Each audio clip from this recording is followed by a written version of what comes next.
கர்த்தர் உங்களை ஒரு காரியம் செய்ய சொல்லியிருக்கிறார்னா அது நிச்சயமாகவே தடைப்படாது. தடையே வராதுன்னு நான் சொல்லலை, தடைகள் வரும். ஆனால் அதை தகர்க்கிறவர் உங்கள் கூட இருந்து செயல்படுவார். ஆவியினாலே ஆகும். ஒவ்வொரு காரியத்திலையும் நம்முடைய வாழ்க்கையில் தடைகளை நீக்கி போடுகிறதற்காக அவர் நமக்கு முன்பாக நடந்து போகிறார். இன்னைக்கு நம்முடைய வாழ்க்கையில் என்ன காரியம் தடையாக இருக்குதோ அதை மிதித்து அது மேலே நீங்கள் நடந்து போகும்படி கர்த்தர் அதை பாதையாக மாற்றுவார்.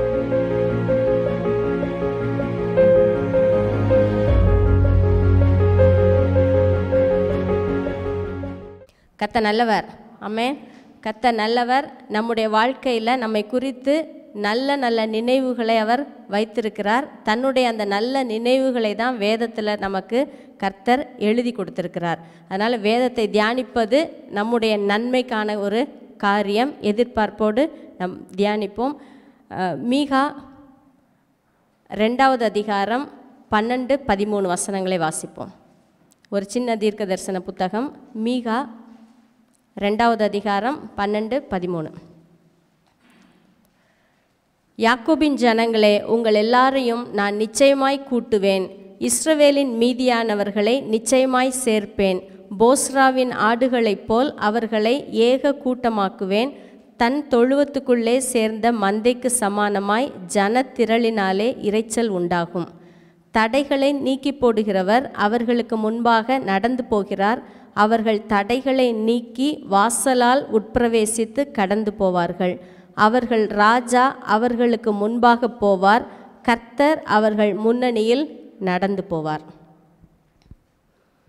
இந்த மீகா இதுக்கு முன்னால் இருக்கிற வசனம் வரைக்கும் 11வது வசனம் வரைக்கும் நீங்கள் வாசிச்சிங்கன்னா கொஞ்சம் நெகட்டிவாக தான் இருக்கும். இஸ்ரேல் ஜனங்களுக்கு கொடுக்குற அந்த நியாய தீர்ப்பு தண்டனைகளை பற்றி தான் இருக்கும். ஏன்னா இஸ்ரேல் ஜனங்கள் கர்த்தருக்கு விரோதமாக இருக்கிற சமயத்தில் வாழ்ந்த ஒரு தீர்க்கதரிசி.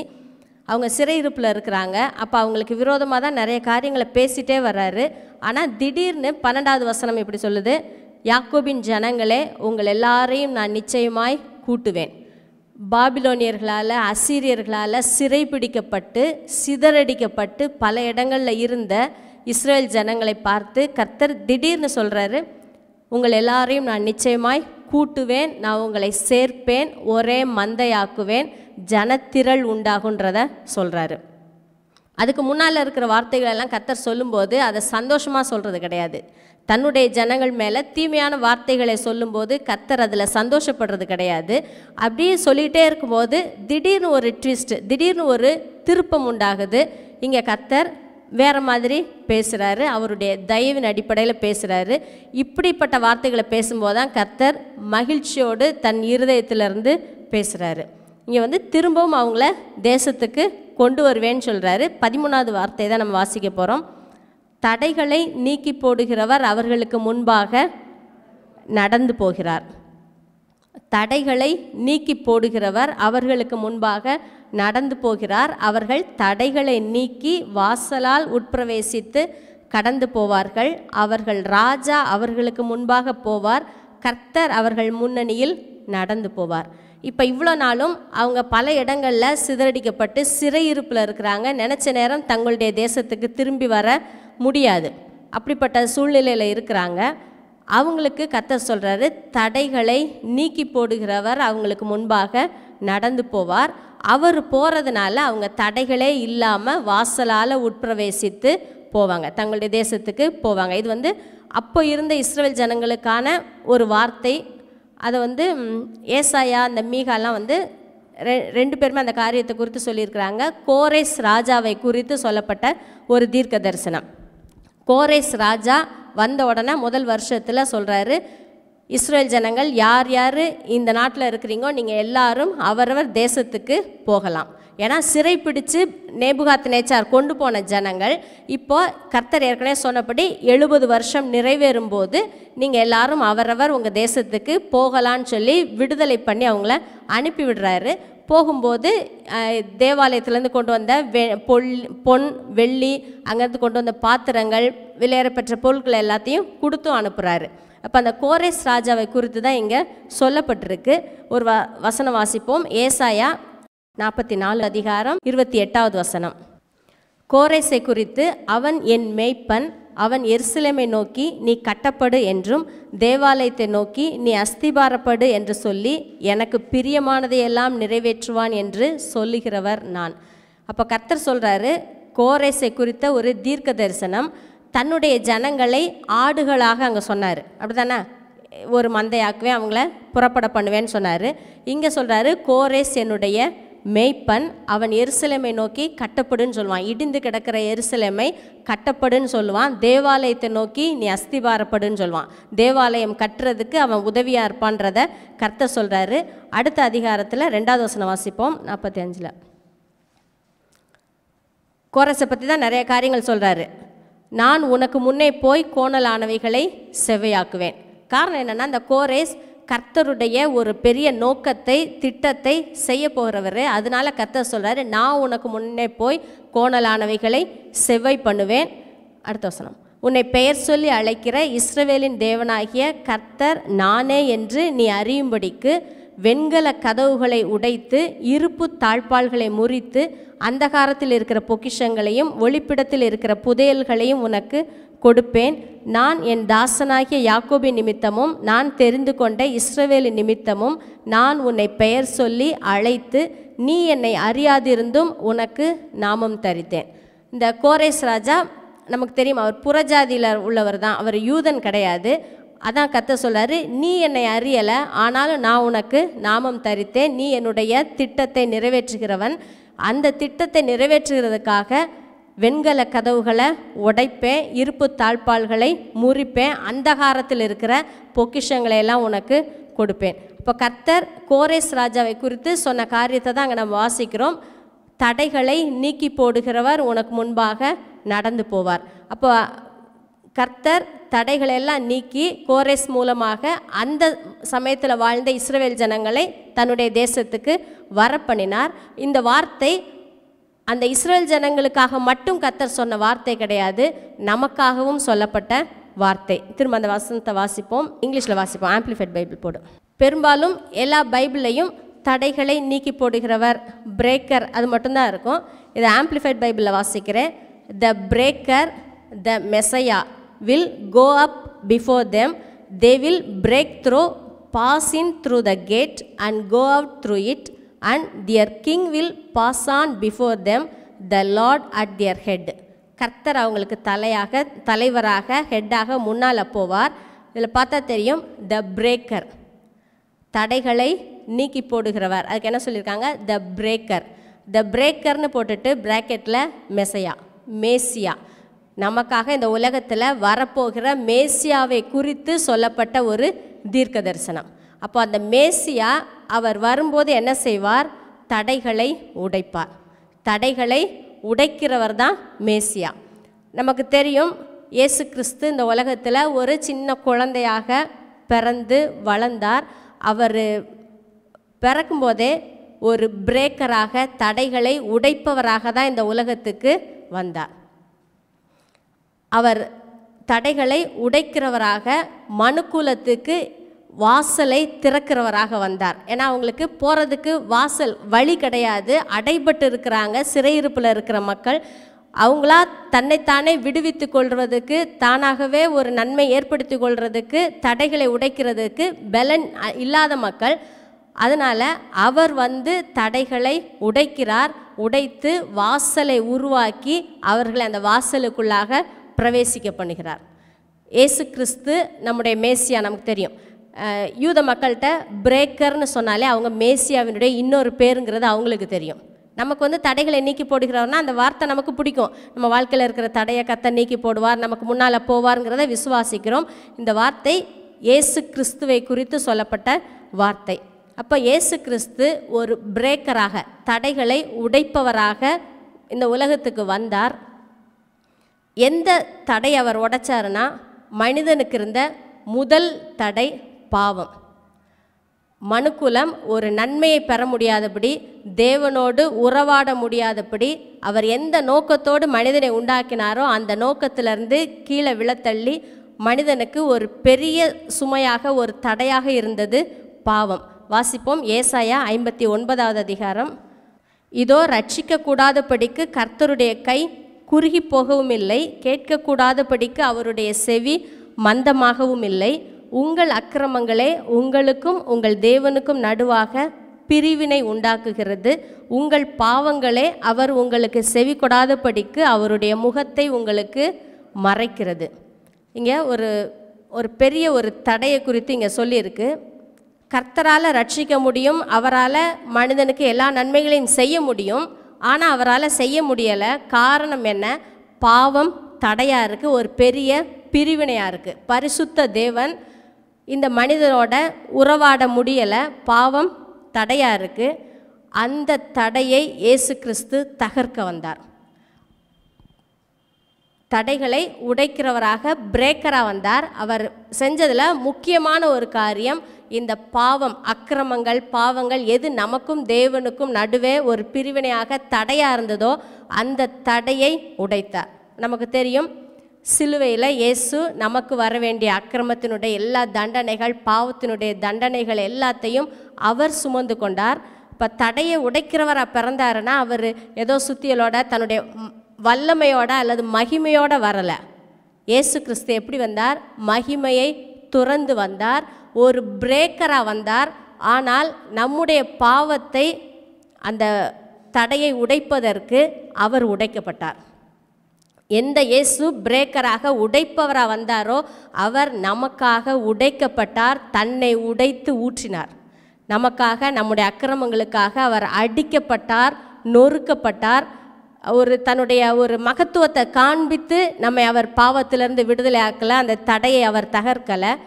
தன்னை உடைக்க, தன்னை நொறுக்கப்படுவதற்கு ஒப்பு கொடுத்தார். அந்த சிலுவை மூலமாக, தன்னுடைய பலியின் மூலமாக பாவம் என்கிற தடையை கர்த்தர் மாற்றியிருக்கிறார். அது கர்த்தர் நம்ம மேலே வைத்த ஒரு பெரிய அன்பு. தடையை தகர்க்க வந்தார். அந்த பாவங்கிறது இனிமேல் ஒரு விசுவாசியுடைய வாழ்க்கையில் தேவனை சந்திக்க முடியலை, தேவன்கிட்ட நான் பேச முடியலை, அவர் என்னோட பேச முடியலைன்னு சொல்கிறதுக்கு பாவம் ஒரு தடை கிடையாது. அந்த பாவத்தை, அந்த தடையை அவர் தகர்த்துட்டார், அதை இல்லாமாக்கிட்டார். அதை காண்பிப்பதற்காக தான் இயேசு சிலுவையில் தொங்கும்போது, கடைசி நேரத்தில் ஜீவனை விடும்போது, அந்த தேவாலயத்தினுடைய திரைச்சீலை மேலிருந்து கீழே வரைக்கும் ரெண்டாக கிழிந்தது. இனி மனிதன் தேவனோடு நெருங்கி வரலாம், தேவன் கூட அவன் பேசலாம், உறவாடலாம். எந்த பாவம் தடையாக இருந்ததோ அந்த பாவத்துக்கான பலி செலுத்தப்பட்டாயிற்று. நிரந்தரமான ஒரு தீர்வு பாவத்துக்கு உண்டாயிருச்சு. பாவம் அந்த தடையாக இருந்த பாவம் அகற்றப்பட்டாச்சு. அதனால் இப்போ மனிதன் தேவனோடு கிட்ட வரலாம். அதனால தான் அந்த பெரிய திரைச்சிலையை தேவன் கிழித்தார். கிறிஸ்து நம்மை பாவத்திலிருந்து விடுதலையாக்கினார். அது மட்டும் இல்லை, பாவத்தை தகர்த்து நமக்காக ஒரு வழியை ஏற்படுத்தினார். நம்ம தேவன்கிட்ட போகிறதுக்கு எந்த வழியுமே இல்லாமல், மார்க்கம் இல்லாமல் தான் இருந்தோம். அந்த மனுக்குலத்துக்கு தானே வழியானார். என்னாலே இல்லாமல் ஒருவனும் பிதாவினிடத்துக்கு போக முடியாதுன்னு சொன்னார். அவரே அந்த வழியாக மாறினார். எபிரேயர் 10வது அதிகாரத்தில் சொல்லியிருக்கு, இயேசு கிறிஸ்து தமது மாம்சமாகிய திரையின் வழியாய் புதிதும் ஜீவனுமான ஒரு மார்க்கத்தை நமக்கு ஏற்படுத்தி கொடுத்தார். தடையை தகர்த்தார், வாசலை நமக்காக திறந்தார். அவருடைய இரத்தத்தினாலே நாம் தைரியமாய் தேவனிடத்தில் சேருகிற ஸ்லாக்கியத்தை பெற்றிருக்கிறோம். அப்போ கிறிஸ்து தன்னுடைய சரீரத்தினால, தன்னுடைய இரத்தத்தினால நமக்கு எதிராக இருந்த பாவத்தை, அந்த தடையை உடைத்தார். அது மட்டும் இல்லை, நமக்கு எதிராக இருந்த நியாயப்பிரமாணத்தையும் குலைத்து போட்டார். எதெல்லாம் மனுஷன் தேவனை நெருங்க முடியாத மாதிரி தடையாக இருந்ததோ அது எல்லாத்தையும் கிறிஸ்து சிலுவையிலே தகர்த்தார். அதனால தான் அவர் பிரேக்கர்னு சொல்கிறோம், தடைகளை உடைக்கிறவர். நியாயப்பிரமாணத்தின் நுகம்ங்கிறது மனுஷன் சுமக்க முடியாத ஒரு நுகமாக இருந்தது. மனுஷனால் அதை செய்து நிறைவேற்ற முடியலை. அதை தான் செய்து நிறைவேற்றி அதிலிருந்து மனிதனை விடுதலை ஆக்கினார். அந்த நுகத்தையும் அவர் எடுத்து போட்டார். அது மட்டும் இல்லை, மனிதன் பாவம் செய்ததன் மூலமாக வந்த பாவத்தினுடைய வீழ்ச்சியாக இருந்த ஒவ்வொன்றுக்கும் கர்த்தர் கிரயம் கொடுத்தார். வியாதிக்கான கிரயத்தை கொடுத்தார். தன்னுடைய சரீரத்தில் அதன் எல்லா வியாதிகளையும் ஏற்றுக்கொண்டு கிரயத்தை கொடுத்தார். மரணத்தை தன்னுடைய மரணத்தினாலே ஜெயித்தார். கல்லறைக்குள்ளே அவர் நமக்கு முன்னால் போனார். கல்லறைக்குள்ளே போய் உயிர்த்தெழுதலின் ஜீவனோட வெளியில் வந்தார். இங்கே வார்த்தை சொல்லுது, தடைகளை நீக்கி போடுகிறவர் அவர்களுக்கு முன்பாக நடந்து போகிறார். இன்றைக்கி கிறிஸ்து எந்தெந்த தடைகள், என்னென்ன பிரச்சனைகள் நமக்கு எதிராக இருந்ததோ அத்தனைக்கும் வழியாக உள்ள கடந்து போய் ஜெயித்து வெளியில் வந்திருக்கிறார். அதனால தான் அவரை பின்பற்றி வர்றவங்க அவர்களும் என்ன பண்ணுவாங்கன்னா, தடைகளை நீக்கி வாசலால் உட்பிரவேசித்து கடந்து போவார்கள். அப்போ கர்த்தர் தேவனுக்கும் மனிதனுக்கும் இருந்த பிரச்சனையை கர்த்தர் மாற்றினார், சமாதானத்தை ஏற்படுத்தினார். அது மட்டுமல்ல, ஒரு வசனம் வாசிப்போம், எபேசியர் 2:13-14. இதுக்கு முன்னால் வாசித்தா தெரியும், நம்முடைய நிலைமையை பற்றி எழுதியிருக்கோம். முன்னால் நம்ம தேவன் அற்றவர்களாக இருந்தோம், நம்பிக்கை கிடையாது, காணியாட்சிக்கு புறம்பானவர்களாக இருந்தோம், வாக்கு தத்தத்துக்கும் நமக்கும் தொடர்பு கிடையாது, அந்நியராயிருந்தோம். இப்போ நம்ம எப்படி ஆயிருக்கோம்? முன்னே தூரமாக இருந்த நீங்கள் இப்பொழுது கிறிஸ்து இயேசுவுக்குள் கிறிஸ்துவின் இரத்தத்தினாலே சமீபமானீர்கள். எப்படியெனில் அவரே நம்முடைய சமாதான காரணராகி இரு திறத்தாரையும் ஒன்றாக்கி பகையாக நின்ற பிரிவினையாகிய நடுச்சுவரை தகர்த்து சட்ட திட்டங்களாகிய நியாயப்பிரமாணத்தை தம்முடைய மாம்சத்தினாலே ஒழித்து இரு திறத்தாரையும் தமக்குள்ளாக ஒரே புதிய மனுஷனாக சிருஷ்டித்து இப்படி சமாதானம் பண்ணி. நிறைய காரியங்களை வரிசையாக சொல்கிறாரு. இரு திறத்தாரையும் ஒன்றாக்கினார். யூதர்கள் புறஜாதிகள் ரெண்டு பிரிந்து போயிருந்தோம். ஏன்னா வாக்கு தத்தம் உடன்படிக்கை எல்லாம் அவங்களுக்கு மட்டும்தான் இருந்தது. நாம் அந்நியராக இருந்தோம், புறஜாதிகளாக இருந்தோம். அவங்க கூட எந்த விதத்திலையும் நம்ம சேரவே முடியாத நிலையில் இருந்தோம். கிறிஸ்து தம்முடைய மாம்சத்தினாலே அது எல்லாத்தையும் தன்னுடைய மரணத்தினாலே பகையாக நின்ற நடுச்சுவரை தகர்த்து எல்லாரையும் ஒரே புதிய மனுஷனாக ஒரே சரீரமாக மாற்றியிருக்கிறார். கிறிஸ்துவினுடைய சரீரமாக இன்னைக்கு நம்மளும் இருக்கிறோம். ரட்சிக்கப்பட்ட யூதர்களும் அதே சரீரத்தில் இருக்கிறாங்க. இப்படி கர்த்தர் மனிதனுக்கும் நடுவில் இருந்த பகையையும் ஒழித்தார், ஒரே சரீரமாக மாற்றினார். இங்கேயும் சொல்லியிருக்கு, சட்டத்திட்டங்களாகிய நியாயப்பிரமாணத்தை தம்முடைய மாம்சத்தினாலே ஒழித்தார். நமக்கு விரோதமாக என்னென்ன காரியங்கள் இருந்ததோ எல்லாத்தையும் கிறிஸ்து தகர்த்து தேவனோடு எப்போ நம்ம விரும்புகிறோமோ அப்போல்லாம் நம்ம போவதற்கு, அவரோடு பேசுவதற்கு, அவருடைய நன்மைகளை ஆசீர்வாதங்களை பெற்றுக்கொள்வதற்கு நமக்கு ஒரு வாசலை ஏற்படுத்தி கொடுத்திருக்கிறார். அவர் நம்மளுக்கு முன்பாக நடந்து போகிறார். இந்த இதில் பார்த்தா தெரியும், ஆடுகளை கூட்டிகிட்டு போகிற மாதிரி ஒரு பிக்சர் தான் 12வது வசனத்தில் இருக்குது. அவர் நம்முடைய மேய்ப்பனாக இருக்கிறார், நமக்கு முன்பாக நடந்து போகிறார். நம்முடைய மேய்ப்பன் எப்போவுமே ஆடுகளை முன்னாடி விட்டுட்டு பின்னாடி பற்றிட்டு போகிறவர் கிடையாது, விரட்டி அப்படி போகிறவர் கிடையாது. அவர் முன்னால் நடந்து போகிறார், நம்ம அவர் பின்னால் அவரை ஃபாலோ பண்ணி போகிறோம். அவர் எந்த பாதையை நமக்காக ஏற்படுத்தி இருக்கிறாரோ அந்த பாதையில் நம்மை நடத்துகிற நல்ல மேய்ப்பனாக இருக்கிறார். அவர் எப்போவுமே நமக்கு முன்பாக நடந்து போகிறார். தடைகளை நீக்கி போடுகிறவர் அவர்களுக்கு முன்பாக நடந்து போகிறார். அவர் எங்கேயோ இல்லை, இயேசு கிறிஸ்து தடைகளை நீக்கினார். இன்றைக்கி அவர் எங்கேயோ போய் உட்காரலை, எனக்கு முன்னால் நடந்து போகிறார். ஆமென். தடைகளை நீக்குகிற தேவன் நமக்கு முன்னால் ஒவ்வொரு நாளும் ஒவ்வொரு நிமிஷமும் நமக்கு முன்னால் தான் நடந்து போகிறார். அப்படின்னா என்ன அர்த்தம்? அவருடைய ப்ரெசன்ஸ், அவருடைய பிரசன்னம் எப்பொழுதும் நம்ம கூட தான் இருக்குது. அப்படி நம்மை கூட இருந்து நம்மை வழி நடத்துகிறார். அப்படி இருக்கிறதுனால தான் நாம் என்ன செய்ய முடியும்னா, தடைகள் இல்லாமல் அவர் பின்னால் போக முடியும், வாசலால் உட்பிரவேசிக்க முடியும், தேவனுடைய நன்மைகளை பெற்று அனுபவிக்க முடியும். இப்போ கர்த்தருடைய பிரசன்னம் எப்போவுமே நமக்கு முன்பாக இருக்கிறது. அது ஏன்னா வெறும் பாவம், சாபம், நியாயப்பிரமாணம் இந்த காரியங்கள் மட்டும் கிடையாது. ஒவ்வொரு நாளும் நம்முடைய வாழ்க்கையில் சில தடைகளை நம்ம சந்திக்கிறோமா இல்லையா? பல பிரச்சனைகள், முன்னேறணும்னு நினைக்கிறோம், ஆனால் அதுக்கு முன்னால் ஒரு பிரச்சனை வருது, தடை வருது. அதை எப்படி மேற்கொள்கிறது நமக்கு தெரிகிறதில்ல. பல காரியங்கள் நம்முடைய சந்தோஷத்தை குறைக்கிறதுக்கு, நம்முடைய நல்வாழ்வை குலைப்பதற்கு நிறைய காரியங்கள் வருது.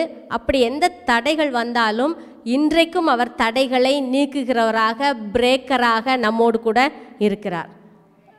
பொருளாதாரத்தில் தடை, நீங்கள் ஜோம் பண்ணுங்கன்னு சொல்கிறோம். திருமணத்தில் தடையாக இருக்குது, ரொம்ப லேட் ஆகுது, ஜோம் பண்ணுங்கன்னு சொல்கிறோம். எத்தனையோ காரியங்களில் தடைகளை நம்ம பார்க்குறோம். நம்முடைய பிஸ்னஸாக இருக்கலாம், நம்ம செய்கிற கையிட்டு செய்கிற காரியங்களில் எத்தனையோ தடைகள் மனிதர் மூலமாக வரலாம், அல்லது சில காரியங்கள் நம்மளே தப்பாக செஞ்சுட்டு இப்போ என்ன செய்கிறது மாற்ற முடியாமல் நம்ம இருக்கலாம். எத்தனையோ தடைகள்.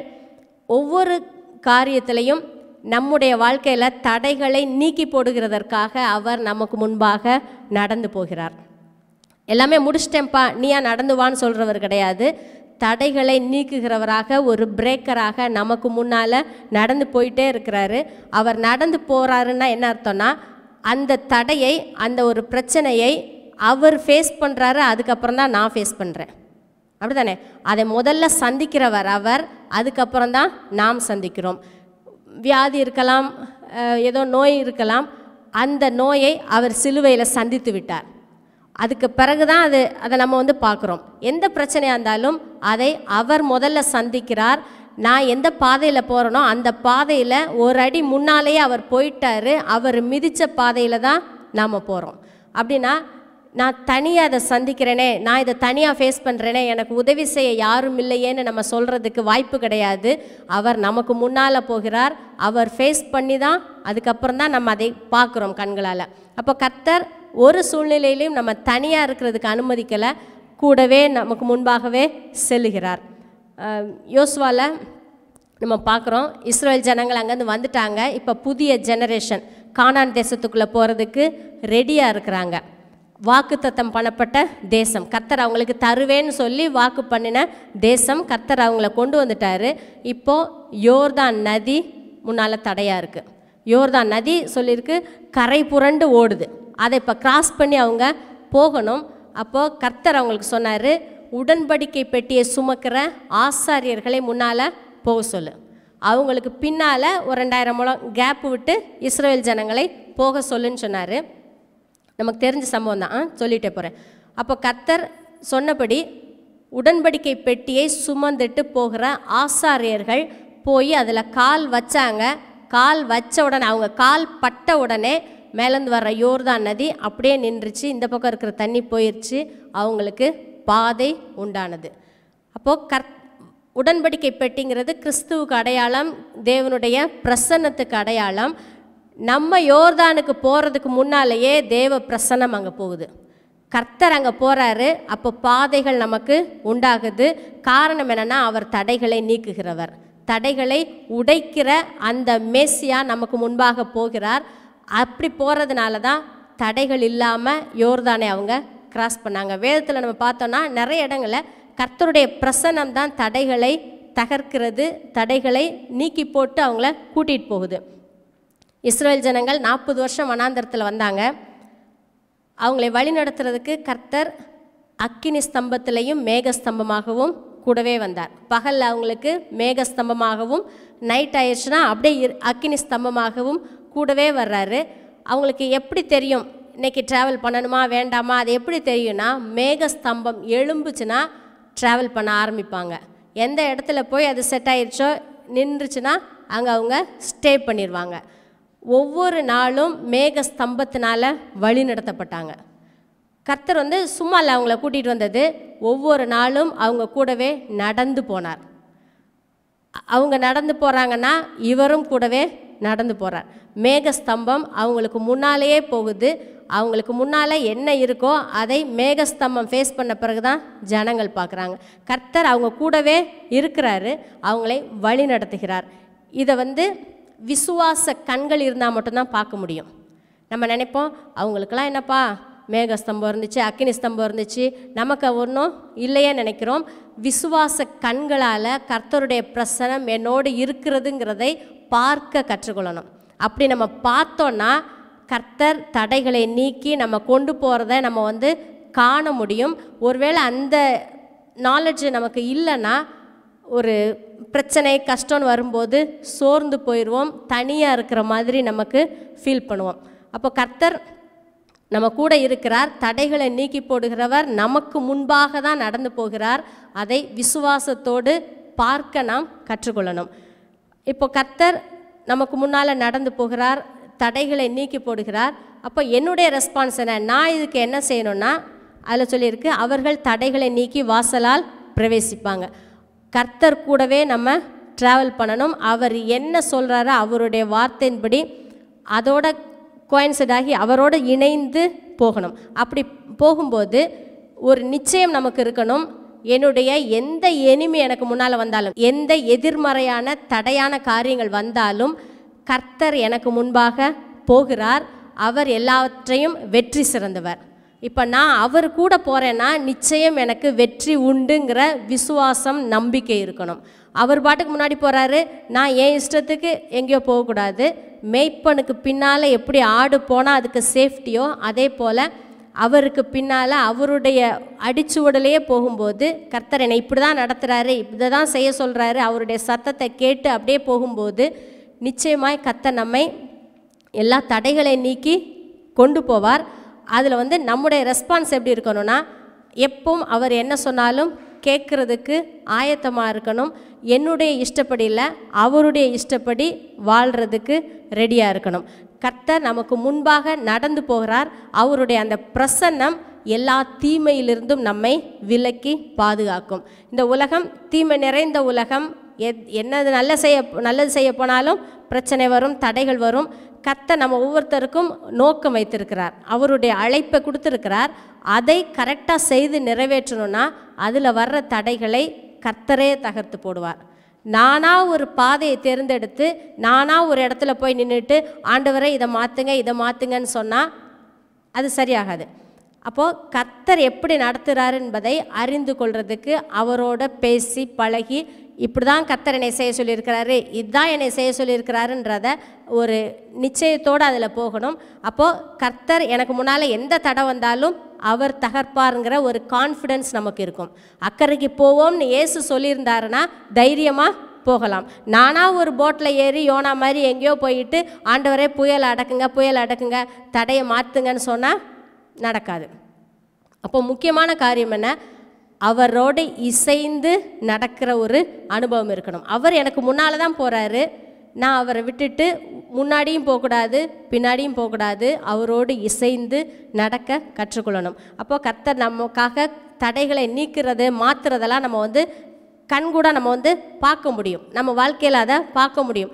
சில நேரங்களில் நமக்கே தெரியாத எத்தனையோ பிரச்சனைகள் இருந்திருக்கும், அது விலகும் போது தான் நமக்கே தெரியும். அது நம்ம அதுக்காக முயற்சி பண்ணியிருக்க மாட்டோம். ஆனால் நம்ம கூட போகிறவர் சில காரியங்களை நம்ம விட்டு தூரப்படுத்தியிருப்பார், அகற்றியிருப்பார். அப்போ தான் நம்மளே அதை ரியலைஸ் பண்ணுவோம், இவ்வளோ பெரிய ஆபத்துலேருந்து கர்த்தரனை காத்தாரான்றது நமக்கே தெரியும். அப்போ கிறிஸ்தவ வாழ்க்கைங்கிறது ஒரு ஆசீர்வாதமான ஒரு வாழ்க்கை. ஏன்னா கூடவே போகிறாரு, நமக்கு முன்னாலேயே போகிறாரு. என்னுடைய லைஃப்பை பற்றி நான் ரொம்ப எட்டி என்ன நடக்குன்றதை தூரத்தை நான் பார்க்க வேண்டிய அவசியம் கிடையாது. நான் எதையாவது நோக்கி தேடி நான் ஓட வேண்டியது கிடையாது. எனக்கு புல் கிடைக்குமா, எனக்கு தண்ணி கிடைக்குமான்னு நான் யோசிக்க வேண்டியது கிடையாது. நான் ரொம்ப சிந்திக்க வேண்டியது கிடையாது. எனக்கான பாதையை நான் செலக்ட் பண்ண வேண்டிய அவசியம் கிடையாது. ஏன்னா அவர் பார்த்துக்குவார், அவர் எனக்காக செலக்ட் பண்ணுவார். அவர் முன்னணியில் எனக்கு முன்னால் அவர் நடந்து போகிறார். இந்த வசனத்தில் அப்புறம் பார்த்தா தெரியும், ராஜா அவர்கள் முன்பாக போகிறார். அப்போ ராஜா போகிறாருன்னா அவருடைய எல்லா ப்ரொவிஷனும், ராஜாவுக்கு பின்னாடியே கூடவே ஒருத்தவங்க போகிறாங்கன்னா அவங்களுக்கும் ஒரு கெத்து இருக்கும். அப்படி தான் கர்த்தர் நம்மை வழி நடத்துகிறார். ஒரு ஆசீர்வாதமான ஒரு வாழ்க்கையை தான் கர்த்தர் நமக்கு வைத்திருக்கிறார். நல்ல மேய்ப்பன், நல்ல மேய்ச்சலுக்கு நேராக தான் நம்மை நடத்துகிறவர். இடையில ஓனாய் வரலாம், சிங்கம் வரலாம், எது வந்தாலும் அவர் பார்த்துக்குவார். எந்த தடை வந்தாலும் அதை பார்க்குறதுக்கு நமக்கு முன்பாகவே நடந்து போகிறார். யோசுவா 5வது அதிகாரத்தில் சில காரியங்களை வாசிப்போம். நமக்கு தெரியும், எரிகோ கோட்டைன்னு சொன்னாலே யோசுவா 6வது அதிகாரம் தான் நம்ம வாசிப்போம். எரிகோ கோட்டை அடைக்கப்பட்டிருந்தது அப்படின்னு தான் நம்ம ஸ்டார்ட் பண்ணுவோம். ஆனால் நம்ம அதுக்கு முன்னால் 5வது அதிகாரத்திலேயே ஒரு சம்பவத்தை நம்ம வாசிக்கிறோம். 13வது வசனத்திலேருந்து வாசிப்போம். பின்னும் யோசுவா எரிகோவின் வெளியிலிருந்து தன் கண்களை ஏறெடுத்து பார்க்கும்போது இதோ ஒருவர் அவனுக்கு எதிரே நின்றார். உருவின பட்டயம் அவர் கையில் இருந்தது. யோசுவா அவரிடத்தில் போய், நீர் எங்களை சேர்ந்தவரோ எங்கள் சத்துருக்களை சேர்ந்தவரோ என்று கேட்டான். அதற்கு அவர், அல்ல, நான் கர்த்தருடைய சேனையின் அதிபதியாய் இப்பொழுது வந்தேன் என்றார். அப்பொழுது யோசுவா தரையிலே முகங்குப்புற விழுந்து பணிந்து கொண்டு அவரை நோக்கி, என் ஆண்டவர் தமது அடியேனுக்கு சொல்லுகிறது என்னவென்று கேட்டான். அப்பொழுது கர்த்தருடைய சேனையின் அதிபதி யோசுவாவை நோக்கி, உன் கால்களில் இருக்கிற பாதரட்சைகளை கழற்றி போடு, நீ நிற்கிற இடம் பரிசுத்தமானது என்றார்.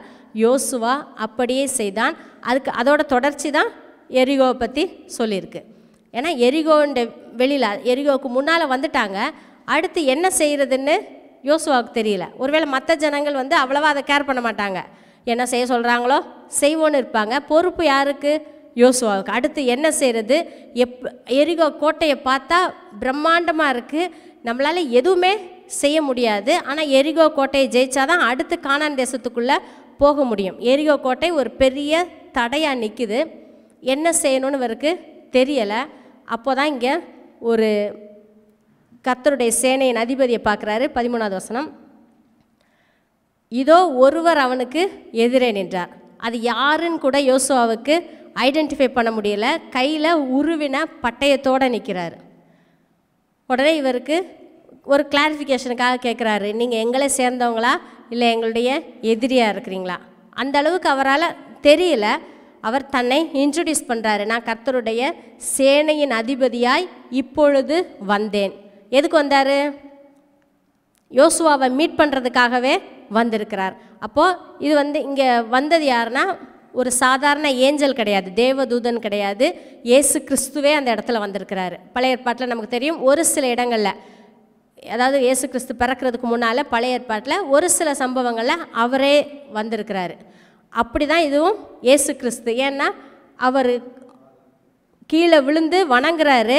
தேவதூதன்னா விழாத வணங்காதன்னு சொல்லுவார். தேவதூதர்களை வணங்கக்கூடாது. ஆனால் இங்கே அவர் ஏற்றுக்கொள்கிறார். அவர் வணங்கும்போது ஏற்றுக்கொள்கிறார், கனத்தை அவர் பெற்றுக்கொள்கிறார். இயேசு கிறிஸ்துவே வர்றாரு. எரிகோவை யோசுவா பார்த்து அதுக்கு என்ன செய்யணும் என்ன எதுவுமே தெரிகிறதுக்கு முன்னால் இயேசு கிறிஸ்துவோடு ஒரு என்கவுண்டர் நடக்குது. இயேசு கிறிஸ்துவை சந்திக்கிறார். இப்போ தடை இருக்குது, தடையை உடைக்கணும். தடையை உடைக்கிறவர் வந்துட்டார் கீழே. எரிகோவை தகர்க்கிறதுக்கு முன்னாலேயே இயேசு கிறிஸ்து அங்கே வந்துட்டார். அவருடைய பிரசன்னம் யோசுவாவை சந்திக்குது. இப்போது யோசுவாவுக்கு அவர் தான் எல்லாத்தையும் சொல்கிறாரு. கர்த்தருடைய பிரசன்னம் நம்ம விட்டு போகிறதே கிடையாது. அதுலேயும் எப்போ நமக்கு முன்னால் ஒரு தடை வருது, பிரச்சனை வருது, நம்மளால் மேற்கொள்ள முடியாத, நம்மளால் சிந்தித்து கூட பார்க்க முடியாத ஒரு பிரச்சனை நமக்கு முன்னால் வந்ததுன்னா ஒன்றே ஒன்று மனசில் வச்சுக்கோங்க, கட்டாயமாக கர்த்தருடைய பிரசன்னம் உங்கள் கூட தான் இருக்குது. தனியாகவே நம்ம இல்லை. அவர் உருவின பட்டயத்தோட இயேசு கிறிஸ்து வந்து யோசுவா கிட்ட பேசுகிறாரு. ஏன்னா யோசுவாவால் இதை செய்ய முடியாது, அவனுக்கு ஆலோசனை தேவை. இயேசு கிறிஸ்து இறங்கி வர்றாரு. நான் உன் கூட இருக்கேன்றார். உன் பட்சத்தில் இருக்கிறதுக்கு நான் இருக்கேன், என்னுடைய பிரசனம் இருக்குன்றத சொல்கிறாரு. அதுக்கப்புறம் தான் எரிகோவை பற்றி பேசுகிறாரு. அடுத்த வசனம் போடு. எனக்கு என்ன சொல்கிறீங்கன்னு கேட்டோன்னே அங்கே சொல்கிறாரு, உன் கால்களில் இருக்கிற பாதரட்சைகளை கழற்றி போடு, நீ நிற்கிற இடம் பரிசுத்த பூமி. அதை வச்சு தான் சில பேர் சொல்லுவாங்க, சர்ச்சில் செருப்பல் போடக்கூடாது, ஜோம் பண்ணும்போது செருப்பு போடக்கூடாது. இங்கே அதை பற்றி அவர் பேசலை. ஏன்னா நமக்கு எபேசியரில் சொல்கிறாரு, பாதரட்சைகளை தொடுத்துக்கள், சமாதானத்துக்குரிய சுவிசேஷம் எனும் ஆயத்தம் என்கிற பாதரட்சையை தொடுத்துக்கள்னு சொல்கிறாரு. அப்போ இங்கே ஒரு சாதாரண செருப்பை பற்றி தான் சொல்கிறதுக்கு அவர் அங்கே வந்திருப்பாரானா கிடையாது. இதுக்கு ஒரு அர்த்தம் என்னென்னா, நீ பாதரட்சையை கழற்றி போடுனா நீ ஒரு கிரவுண்டில் நிற்காத, அதாவது உனக்குன்னு ஒரு விருப்பம் இருக்கக்கூடாது, என் மேலே சார்ந்துக்கொள், என் மேலே தான் நீ நிற்கணும். உன்னுடைய விருப்பம் அல்ல, உன்னுடைய விருப்பம் என்னுடைய விருப்பம் தான் உன்னுடைய விருப்பமாக இருக்கணும். உனக்குன்னு எந்த ஒரு தனிப்பட்ட எண்ணங்களும் இருக்கக்கூடாது, என்னுடைய எண்ணங்களை தான் நீ ஏற்றுக்கொள்ளணும். இப்போ எரிகோவை ஜெயிக்கணும்னா யோசுவாவுக்கு எந்த ஒரு ஸ்ட்ராட்டஜியும் கிடையாது. கர்த்தர் என்ன சொல்கிறாரோ அதை அப்படியே அக்செப்ட் பண்ணணும். அவர் என்ன சொல்கிறாரோ அதை அப்படியே ஏற்றுக்கொள்வதற்கு திறந்த மனசுன்னு சொல்கிறால, அதான் பாதரட்சை இல்லாமல் நிற்கிறதுனா எனக்குன்னு ஒரு கிரவுண்டு கிடையாது. நான் இப்படி தான், நான் இதை தான் செய்வேன், இதுதான் எனக்கு விருப்பம் அப்படின்னு நிற்கிறது என்னுடைய கிரவுண்டில் நான் நிற்கிறது. நான் எதையோ ஒன்றை விட்டு கொடுக்காம அதில் நிற்கிறது. அதை கலற்றியாச்சுன்னா அவருடைய சித்தம் என்னவோ, அவர் என்ன சொல்கிறாரோ அதுக்கு நான் ரெடி, நான் அடி பண்ணிக்கிறேன். அடுத்த அதிகாரத்தில் 6 சொல்கிறாரு, 2வது வசனம். கர்த்தர் யோசுவாவை நோக்கி, இதோ எரிகோவையும் அதன் ராஜாவையும் யுத்த வீரரையும் உன் கையில் ஒப்பு கொடுத்தேன். நீ இந்த மதிலை பார்த்துக்கிட்டே பயந்துக்கிட்டே நிற்காத, அந்த ராஜா, எரிகோ, அங்கே இருக்கிற யுத்த வீரர் எல்லாரையும் உன் கையில் ஒப்பு கொடுத்தேன். கர்த்தர் சொல்லிட்டாரு, எல்லாரையும் உன் கையில் ஒப்பு கொடுத்துட்டேன், அடுத்து என்ன செய்யணுன்றத சொல்கிறாரு. நம்ம என்ன நினைப்போம்னா, அவங்க 6 நாள் சுற்றினாங்க, 7ஆவது நாள் 7 தடவை சுற்றினாங்க, கத்துனாங்க, அதனாலே விழுந்துச்சு. அப்படி கிடையாது. அதற்கு முன்பாகவே கர்த்தர் தன்னுடைய பிரசன்னத்தை அனுப்பினார், தான் யாருங்கிறத யோசுவாவுக்கு வெளிப்படுத்தினார், அதுக்கப்புறம் தான் என்ன செய்யணுங்கிறத சொல்லி கொடுத்தார். முதல்ல சொன்னேன், விசுவாசம்தான் வந்து பார்க்குது, கர்த்தர் என் கூட இருக்கிறார், அவர் பிரசன்னம் என்னோட இருக்குங்கிறத பார்க்குது. பார்க்குறது மட்டுமல்ல, விசுவாசம் கேட்குது, அவர் என்ன சொல்கிறாருங்கிறத கேட்குது. உன் கையில் ஒப்பு கொடுத்தேன் முடிஞ்சிருச்சுன்னு கர்த்தர் சொல்கிறாருன்னா அதை விசுவாசம் கேட்டு அப்படியே ஏற்றுக்கொள்ளுது. அதுக்கப்புறம் விசுவாசம் பேசுது, துதியாக அதை பேசுகிறது. அதான் நம்ம பார்க்குறோம். அவங்க சத்தமாக ஆர்ப்பரிக்கிறாங்க, அலங்கமே விழுந்துட்ட மாதிரி, எரிகோவே கையில் கிடச்சிட்ட மாதிரி ஆர்ப்பரிக்கிறாங்க. கர்த்தர் எங்களுக்கு ஜெயத்தை கொடுத்துட்டார்னு சொல்லி ஜெயம் பெறுவதற்கு முன்பாகவே விசுவாசம் துதிக்கிறது. அதான் வந்து எந்த பிரச்சனையாக இருந்தாலும், எந்த எரிகோ வந்தாலும் அதை தகர்க்கிறதுக்கு நாம் செய்ய வேண்டிய சில காரியங்கள் பார்க்கணும். கர்த்தர் எங்கூட தான் இருக்கிறாருன்றதில் உறுதியாக இருக்கணும். கர்த்தர் என்ன செய்ய சொல்கிறாருன்றதை கேட்கணும். ஏன்னா ஒவ்வொரு பிரச்சனைக்கும் கர்த்தர் சில வித்தியாசமான காரியங்களை செய்ய சொல்லுவார். அதுலேருந்து வெளிவர்றதுக்கு நமக்கு சில ஆலோசனைகள் கொடுப்பார். ஏன்னா அவர் பேரே ஆலோசனை கர்த்தர். நமக்கு தேவையான ஆலோசனையை கொடுப்பார். இதை இப்படி செய் அப்படி செய்யின்னு சொல்லுவார். அதை கேட்கக்கூடிய காது இருக்கணும். அது பிரச்சனை முடிகிறதுக்கு முன்பாகவே துதிக்கக்கூடிய இருதயம் இருக்கணும். இதெல்லாம் இருக்கும்போது எந்த தடையும் நமக்கு முன்பாக தடையாகவே இருக்காது. இப்போ இஸ்ரேல் ஜனங்களுடைய வாழ்க்கையில் பார்க்குறோம். கோரேஸை நான் எழுப்புவேன், கோரேஸ் வந்து எல்லாத்தையும் செய்வான், உங்களை திரும்ப போக சொல்லுவான், எல்லாம் கர்த்தர் சொல்லிட்டாரு. ஒரு வசனம் வாசிப்போம். சகரியா 4வது அதிகாரம் 6-7 வசனங்கள். எஸ்ரா புத்தகத்தை நீங்கள் வாசிச்சிங்கன்னா தெரியும். முதல் அதிகாரத்திலேயே கோரேஸ் ராஜா வந்து அவங்கள அனுப்பி விடுறாரு. தேவையான பொருட்களெல்லாம் தேவாலயத்தில் ஏற்கனவே என்ன பொருள் இருந்ததோ எல்லாத்தையும் கொடுத்து விடுறாரு. எல்லாம் செஞ்ச பிறகும் அவங்க போயிட்டாங்க. இப்போது தேவாலயத்தை மறுபடி எடுப்பித்து கட்டணும், ரீபில்ட் பண்ணணும். அதுக்கு நிறைய தடைகள் வருது. சத்துருக்கள் வந்து அவங்கள கட்ட விடலை. கோரேஸ் ராஜாவுடைய காலத்துலேயும் தரியு ராஜா காலத்துலேயும் கூட கைக்கூலி கொடுத்து வாசிச்சிங்கன்னா தெரியும், லஞ்சம் கொடுத்து அதை ஸ்டாப் பண்ணுறதுக்கு சில ஆட்களை வச்சு ஸ்டாப் பண்ணியிருக்காங்க. இப்போ தேவாலயத்தை கட்ட முடியலை. அவங்களுக்கு வந்து ஒரு பெரிய சோர்வு. எதை செய்யணும், கர்த்தர் எதை என்னை கொண்டு செய்யணும்னு சொல்லியிருக்கிறாரோ அதை செய்ய முடியலையேன்ற சோர்வு இருந்திருக்கும். அந்த சமயத்தில் தான் கர்த்தர் 2 தீர்க்கதரிசிகளை அனுப்புகிறாரு. சகரியாவும் ஆகாயும் அதை குறித்து தீர்க்க தரிசனம் சொல்கிறாங்க. தீர்க்க தரிசனம் சொல்லி அவங்கள உற்சாகப்படுத்துறதுக்கு கர்த்தர் வைக்கிறாரு. செருபாபேல் தான் அதை லீடராக இருந்து கட்டுறாரு. யோசுவா பிரதான ஆசாரியராக இருக்கிறாரு. அப்போ கர்த்தர் சகரியாவை கொண்டு சொல்கிறாரு. அப்பொழுது அவர் செருபாபேலுக்கு சொல்லப்படுகிற கர்த்தருடைய வார்த்தை என்னவென்றால், பலத்தினாலும் அல்ல பராக்கிரமத்தினாலும் அல்ல என்னுடைய ஆவியினாலேயே ஆகும் என்று சேனைகளின் கர்த்தர் சொல்லுகிறார். உன்னுடைய பலத்தினால எதுவுமே முடியாது, நீ எவ்வளோதான் முயற்சி பண்ணாலும் ஒன்றும் முடியாது. முடியாதுன்னா முடியாதுன்னு கிடையாது, என்னுடைய ஆவியினாலே ஆகும். கொஞ்சம் யோசிச்சு பாருங்கள். அவங்களாம் சிறையிருப்பிலேருந்து வந்த ஜனங்கள், அவ்வளோ வசதி இருக்காது, தேவாலயத்துக்கு நிறைய கொடுக்கறதுக்கு அவங்களுக்கு இருக்காது. இந்த நிலமும் 70 வருஷமாக அப்படியே கிடந்த லேண்டு, அதில் அவங்க வந்து பயிர் விளைய வச்சு அவங்க நிறைய சம்பாதிக்கிறதுக்கும் நாட்கள் ஆகும். ஏன்னா அப்படியே தரிசாக கிடந்த நிலம். அது மட்டும் இல்லை, ஆகாயில் வாசித்து பார்த்தீங்கன்னா தெரியும், எல்லாரும் சிறையிருப்புலேருந்து வந்தோடனே அவரவர் தங்களுடைய வீட்டை கட்டுறதுல தான் ரொம்ப பிஸியாக இருக்கிறான். அப்போ மக்களுடைய ப்ரையாரிட்டி சரியாக இல்லை. தேவாலயம் கட்டணுங்கிறதுல எல்லாரும் முதல் கவனம் கொடுக்கல. அப்போ செருபாபேல் சோர்ந்து போயிருப்பார். கர்த்தர் சொல்கிறாரு, பலத்தினாலும் அல்ல பராக்கிரமத்தினாலும் அல்ல என்னுடைய ஆவியினாலே ஆகும். அடுத்த வசனம்.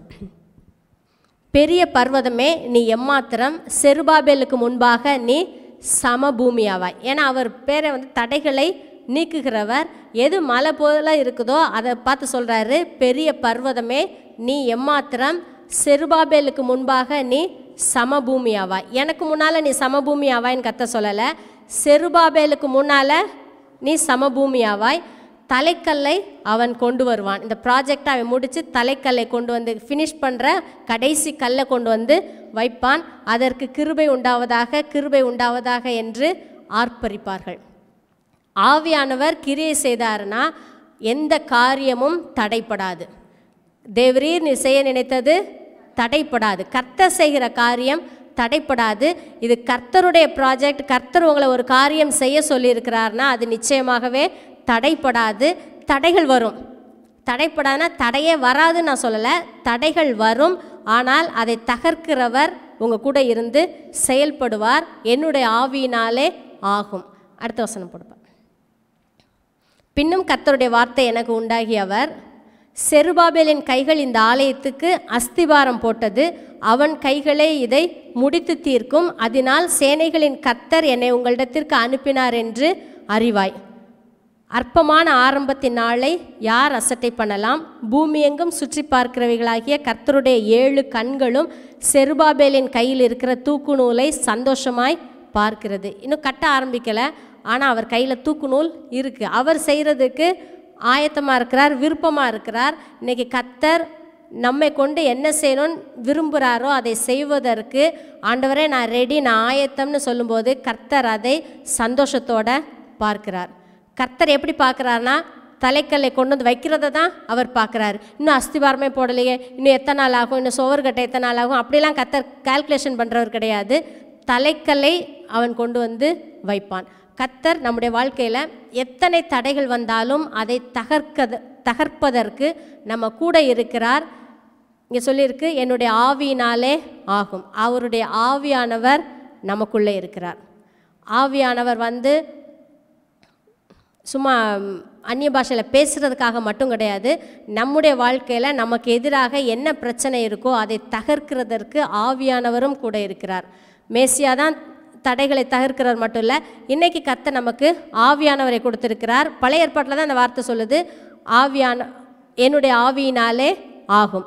அப்போது கர்த்தர் ஒரு காரியம் சொல்கிறாரு, செருபாபேலுக்கு முன்பாக நீ சமபூமியாவாய். கர்த்தருடைய ஒரு வாக்கு தத்தத்தை கொடுத்துட்டாரு. எவ்வளோ பெரிய மலை இருக்கலாம். இப்போ வந்து இந்த மலை வந்து ஒரு கண்ணுக்கு புலப்படாத ஒரு மலை, இன்விசிபிளான ஒரு காரியம், ஒரு தடை, மனிதர்களால் ஏற்படுகிற தடை. எப்படிப்பட்ட தடையாக இருந்தாலும் கர்த்தர் சொல்லுகிற காரியம், என் பிள்ளைக்கு முன்னால் நீ சமபூமியாவாய். ஆமென். உங்களுக்கு முன்னால் அது சமபூமியாகும். அது எவ்வளோ பெரிய மலையாக இருந்தாலும் அதால் நிற்க முடியாது. மலைன்னு சொல்லும்போது அது பல நாள் உள்ள பிரச்சனையாக இருக்கலாம், ரொம்ப ஸ்ட்ராங்கான பிரச்சனையாக இருக்கலாம், அது போகிறதுக்கான வாய்ப்பே இல்லாமல் இருக்கலாம். நம்ம போய் மலையை தள்ளவே முடியாத அளவுக்கு நம்முடைய ஸ்ட்ரென்த்துக்கு அப்பாற்பட்டதாக இருக்கலாம். அது எவ்வளோ பெருசாக இருந்தாலும் கர்த்தர் சொல்கிற வார்த்தை, நீ என் பிள்ளைக்கு முன்னால் சமபூமியாவாய். ஆமென். கர்த்தர் நமக்காக வைராக்கியமாக இருக்கிற கர்த்தர். நமக்கு முன்னால் ஒரு தடை வந்துச்சுன்னா அது அவருக்கு பிடிக்காது. அவர் சொல்வார், நீ சமபூமியாவாய். அப்போ நம்மளும் என்ன சொல்லணும்னா, பெரிய பர்வதமே நீ எம்மாத்திரம், நீ எனக்கு முன்பாக சமபூமியாவாய். நம்ம உட்காந்துட்டு ஐயோ ஆண்டவரே மலை பெருசாக இருக்குது, மலை பெருசாக இருக்குது, தடை ரொம்ப இருக்குது, தடை இருக்குன்னு சொல்லக்கூடாது. அவர் என்ன சொல்லுகிறாரோ அதை சொல்லணும். அதான் மார்க் 11 இயேசு சொல்லி கொடுத்தார், எவனாகிலும் இந்த மலையை பார்த்து பெயர்ந்து சமுத்திரத்தில் தள்ளுண்டு போ என்று சொல்லி தான் சொன்னபடியே நடக்கும் என்று தன் இருதயத்தில் சந்தேகப்படாமல் விசுவாசித்தால் அவன் சொன்னபடியே ஆகும். இங்கே கர்த்தர் சொல்கிறாரு, செருபாபேலுக்கு முன்பாக நீ சமபூமியாவாய். இன்றைக்கி நம்முடைய வாழ்க்கையில் எப்படிப்பட்ட தடைகளை பிசாசு கொண்டு வந்திருந்தாலும், ஏன்னா தடை வந்து கர்த்தரிடத்துலேருந்து வர்றது கிடையாது, அவரே தடைகளை உடைக்கிறவர். அவர் நமக்கு முன்னால் கொண்டு வந்து தடையை வைக்கிறவர் கிடையாது. சத்ருவின் மூலமாக ஒருவேளை நம்முடைய சரீரத்தில் சில பிரச்சனைகள் இருக்கலாம். சில மலை போல் இப்போ நிறைய காரியங்கள் சொல்கிறாங்கல்ல, மலைன்னு சொல்கிறோம், சரீரத்தில் ஏதோ ஒரு அன்வான்ட் க்ரோத் இருக்கலாம், ஏதோ ஒரு கட்டி, யூட்ரஸில் பிரச்சனைன்றாங்க, கட்டின்றாங்க, ஸ்டோனுன்றாங்க, எலும்பு கொஞ்சம் வளர்ந்துருச்சுன்றாங்க, எத்தனையோ காரியங்கள் சொல்கிறாங்க. மனிதனுடைய சுகத்தை திருடுறதுக்கு எத்தனையோ மலை போன்ற காரியங்களை பிசாசு கொண்டு வரலாம். எது எப்படி இருந்தாலும் நாம் சொல்ல வேண்டிய வார்த்தை, நீ எனக்கு முன்பாக சமபூமியாவாய். நீ எனக்கு முன்னால் நிற்க முடியாது, எனக்கு முன்பாக நீ எம்மாத்திரம். தடைகளை தகர்க்கிறவர் என் கூட இருக்கிறார். இப்போ நான் தனியாக இருந்தால் தான் பிரச்சனை. நம்மளும் கர்த்தரும் சேரும்போது நம்ம வந்து ஒரு பெரிய டீம், நம்ம வந்து மெஜாரிட்டி, நமக்கு முன்னால் எந்த மலையும் நிற்க முடியாது. அதை பார்த்து பயப்படக்கூடாது, கலங்கக்கூடாது, கண்ணீர் வெடிக்கக்கூடாது. அது போகிறதுக்கான வாய்ப்பே இல்லாட்டா கூட, மனசில் பயம் இருந்தால் கூட சொல்லுங்கள், நீ எம்மாத்திரம், நீ இருக்க மாட்ட. கர்த்தர் தடைகளை தகர்க்கிறவர். இங்கிலீஷில் கூட சொல்லுங்கள், பிரேக்கர் என் கூட இருக்கிறாரு, உன்னைய உடச்சி தூள் தூளாக ஆக்கிடுவார். நீ என்னுடைய வாழ்க்கையில் இருக்க மாட்ட, நீ சமபூமியாவாய். பொருளாதார தடையாக இருக்கலாம், பிரச்சனையாக இருக்கலாம், வர வேண்டிய பணங்கள் வராமல் இருக்கலாம், அல்லது ஒருவேளை கோர்ட்டில் கேஸ் இருக்கலாம், சொத்து இருக்குது ஆனால் என்னால் அனுபவிக்க முடியலை, காரணமில்லாத தடைகள், எந்த தடை இருந்தாலும் அது விலகி போகும். கர்த்தர் சொல்கிறாரு, அது உனக்கு முன்பாக சமபூமியாகும், அது உன்னை தடுக்காது. கர்த்தர் ஆவியினாலே ஆகும், கர்த்தருடைய ஆவியினாலே எல்லாம் ஆகும். எங்கே என்ன செய்யணுமோ அதை கர்த்தருடைய ஆவியானவர் செய்வார். ஒரே ஒரு வசனம் வாசிப்போம். ஆகாய் 2வது அதிகாரம் 4-5. இதே சம்பவத்தை தான் அங்கேயும் சொல்லியிருக்கு. நான் சொன்னேன், ஆகாயும் சகரியாவும் அந்த சமயத்தில் தீர்க்க தரிசனம் சொன்னாங்க ஆலயத்தை குறித்து. ஆகாய் சொல்கிறாரு, ஆனாலும் செருபாபேலே நீ திடன்கொள் என்று கர்த்தர் சொல்லுகிறார். யோத்சதாக்கின் குமாரனாகிய யோசுவா என்னும் பிரதான ஆசாரியனே நீ திடன்கொள். தேசத்தின் எல்லா ஜனங்களே நீங்கள் திடன் கொள்ளுங்கள், வேலையை நடத்துங்கள் என்று கர்த்தர் சொல்லுகிறார். நான் உங்களுடனே இருக்கிறேன் என்று சேனைகளின் கர்த்தர் சொல்லுகிறார். நீங்கள் எகிப்திலிருந்து புறப்படுகிற போது நான் உங்களோட உடன்படிக்கை பண்ணின வார்த்தையின்படியே என் ஆவியானவரும் உங்கள் நடுவில் நிலை கொண்டிருப்பார், பயப்படாதீங்கள்.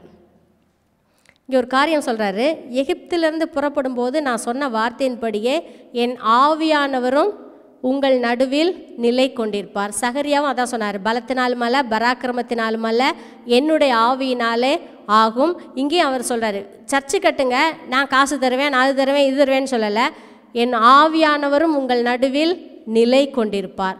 நமக்கு தெரியும், பழைய ஏற்பாட்டு காலத்தில் ஆவியானவர் யாருக்கிட்டையும் இன்வெல்லிங்காக இருக்கல, யாருக்கிட்டையும் அவங்க நிரந்தரமாக இல்லை. ஒரு சில நேரங்களில் தீர்க்கதரிசிகள் மூலமாக கர்த்தர் பேசினார், சில அதிசயமான காரியங்கள் செய்கிறதுக்கு ஆவியானவர் இறங்கினார், உடனே போயிட்டார். ஆனால் இங்கே வார்த்தை சொல்கிறது, என் ஆவியானவர் உங்கள் நடுவில் நிலை கொண்டிருப்பார். இப்போ நம் நடுவில் ஆவியானவர் பெர்மனண்ட்டாக நமக்குள்ளே வாசம் பண்ணுகிறார். ஆவியானவர் நமக்குள்ளே இருக்கிறார். எந்த ஆவியினாலே ஆகும்னு சொன்னாரோ அதே ஆவியானவர் நமக்குள்ளேயே நிலை கொண்டிருக்கிறார். அப்போது நம்ம பயப்பட வேண்டிய அவசியம் கிடையாது. தைரியமாக சொல்லலாம், நீ எனக்கு முன்பாக சமபூமியாவாய். எந்த தடையாக இருந்தாலும் தைரியமாக பேசுங்க. அதை குறித்து உங்களுக்கு எந்த நாலேஜுமே அல்ல, அதுக்கு என்ன செய்யணும், எப்படி அதிலேருந்து வெளியில் வரணும், எந்த நாலேஜுமே இல்லாட்டா கூட பரவாயில்ல, வசனம் தெரியும். ஆவியானவர் எனக்காக செயல்படுவார், எனக்குள்ளே இருக்கிற ஆவியானவர் இதை தகர்ப்பார். எந்த பிரச்சனையாக இருந்தாலும் அதை தகர்க்கிறதுக்கு ஆவியானவர் இருக்கிறார். பொதுவாக நம்ம என்ன நினைக்கிறோன்னா, பழைய ஏற்பாட்டில் கர்த்தர் இருந்தார், பிதாவாகிய தேவன் இருந்தார், மத்தேயு மார்க்கு லூக்கா யோவானில் இயேசு இருந்தார்.